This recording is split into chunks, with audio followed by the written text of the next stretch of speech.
வரஹ்மத்துல்லாஹி வபரகாத்துஹு. நஹ்மதுல்லாஹில் அலீம் நுஸல்லி அலா ரசூலில் கரீம். அம்மா பாத். அன்பான பெரியோர்களே, ஜமாத்தார்களே, அல்லாஹ்வின் அருளால் ஃபஜ்ருடைய தொழுகையை தொழுதுவிட்டு அல்லாஹ்வை பற்றியும் அல்லாஹ்வுடைய ரசூலை பற்றியும் மார்க்கத்தை பற்றியும் பேசுவதற்காக கேட்பதற்காக நாம் எல்லாம் அமர்ந்திருக்கிறோம். ரப்பு சுப்ஹானஹு வ தஆலா நம்முடைய எல்லா அமல்களையும் பரிபூர்ணமாக கபூல் செய்வானாக. ஆமீன். கைர் பரக்கத்துகள் நிறைந்த நாளாக கெட்ட முடிவுகளை விட்டும் முசீபத்துகளை விட்டும் உலகத்தின் ஆபத்துகள் அல்லாஹ்வின் படைப்புகளின் தீங்குகளை விட்டும் முழுமையாக பாதுகாப்பு பெற்ற நாளாக அல்லாஹ் இந்த நாளை நமக்கு அமைத்து தருவானாக. ஆமீன். அருமையான பெருமக்களே, அல்லாஹ் அடியார்களிடத்தில் சில குணங்கள் இருப்பதை வெறுக்கிறார்.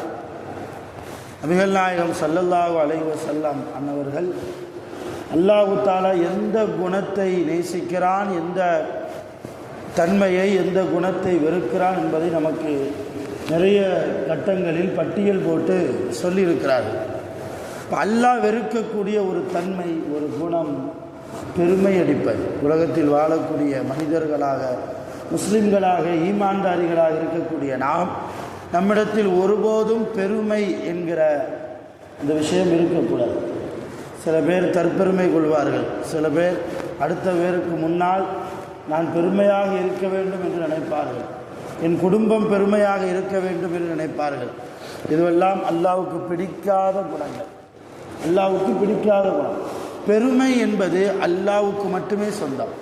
அல்லாஹ் குர்ஆனிலே சொன்னான், வலகுல் கிப்ரியாவு ஃபிஸ் ஸமாவாதி வல் அர்த்.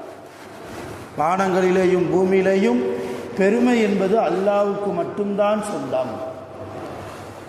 ஹதீஸிலே நபி ஸல்லல்லாஹு அலைஹி வஸல்லம் அவர்கள் கூறுகிறார்கள், பெருமை என்பது அல்லாஹ்வுடைய ஆடை.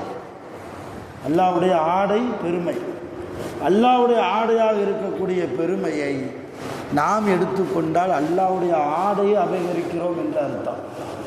ஒருபோதும் நான் பணக்காரனாக இருக்கிறேன், கொஞ்சம் வசதி வாய்ப்பு அடைந்தவனாக இருக்கிறேன், குடும்ப ரீதியால் உயர்ந்தவனாக நான் இருக்கிறேன், வசதி வாய்ப்பால் அந்தஸ்தால் எல்லா விதத்திலும் நான் உயர்ந்தவனாக இருக்கிறேன் என்று சொல்லி அடுத்த மனிதர்களுக்கு முன்னால் நாம் பெருமை பேசுவதை அல்லாஹ் வெறுக்கிறான். நம்முடைய வாழ்க்கையின் ரிஸ்க்குகள் தடைபடும்.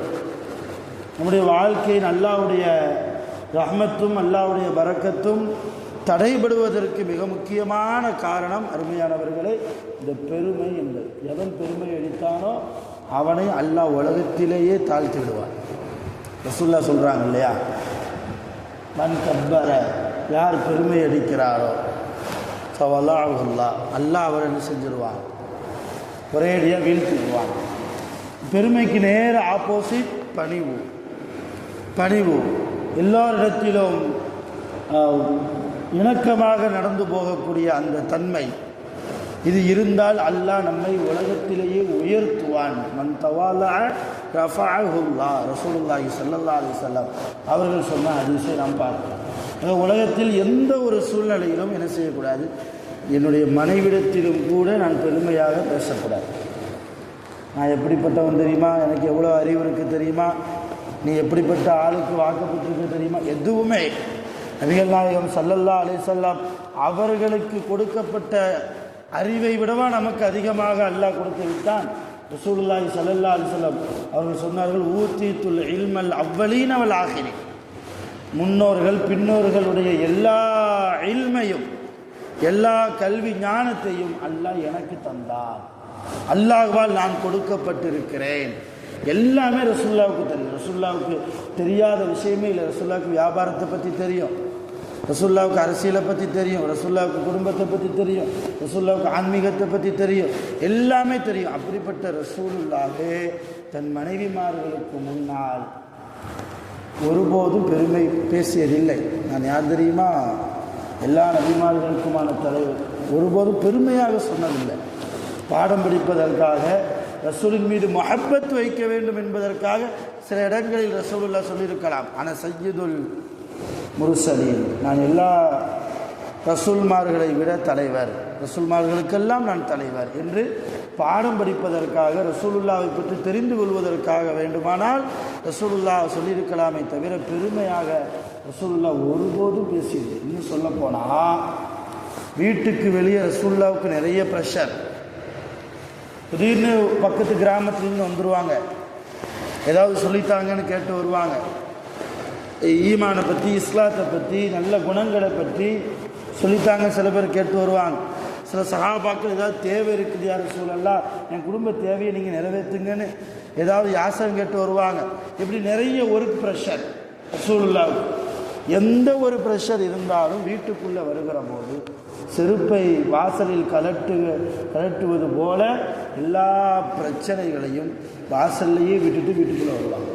ஐஷா அம்மா சொல்கிறாங்க, ரசூலுல்லாஹ் வீட்டுக்குள்ளே வருகிற போது அவருடைய முகம் மலர்ந்த முகமாக இருக்கும், சிரித்த முகமாக இருக்கும். ஒரு கடுகடுத்த முகத்தை ரசூலுல்லாஹ் எங்கள் வீட்டுக்குள் வருவதை நாங்கள் ஒருபோதும் பார்த்ததில்லை. எவ்வளவு ப்ரெஷராக இருந்தாலும் அவர்கள் வீட்டுக்குள் வருகிற போது, மனைவிமார்களை பார்க்கிற போது, பிள்ளைகளை பார்க்கிற போது, பேர குழந்தைகளை பார்க்கிற போதெல்லாம் ரசூலுல்லாவுக்கு அதிகமான இன்பம் அவருடைய முகத்திலே தெரியும். இதுக்கு நேர் ஆப்போசிட் நம்முடைய வாழ்க்கை. எல்லா வெளியே உள்ள டென்ஷனை ஃபுல்லாக கொண்டு வந்து வீட்டை மாட்டை காட்டுறது. எங்கே வாழ்க்கையில் மகிழ்ச்சி இருக்கும், எப்படி வாழ்க்கையில் பரக்கத்தும் ரஹமத்தும் இருக்கும்.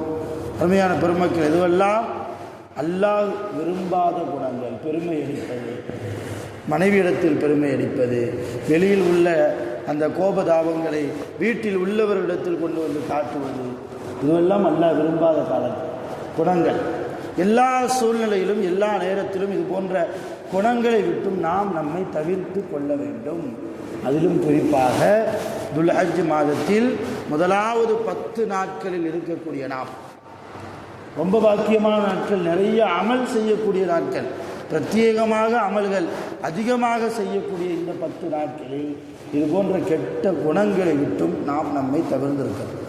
பெருமை பேசுறது, பொய் பேசுறது இல்லையா, ஹராமான பாதையின் பக்கம் போகிறது. இந்த 10 நாளிலாவது அல்லாஹ்வுக்கு பிடித்தமான ஒரு வாழ்க்கையை நாம் வாழ்வதற்கு நாம் முயற்சி செய்ய வேண்டும். அல்லாஹ் குர்ஆனில் வல் ஃபஜ்ரி சூரால வல் ஃபஜ்ரி வலையாலின் அஷ்ர், அந்த 10 இரவின் மீது சத்தியமாக என்று சொல்கிறார். வல் ஃபஜ்ர்னா அதிகாலையின் மீது சத்தியமாக, வலையாலின் அஷ்ர்னா அந்த 10 இரவின் மீது சத்தியமாக. எந்த 10 இரவு?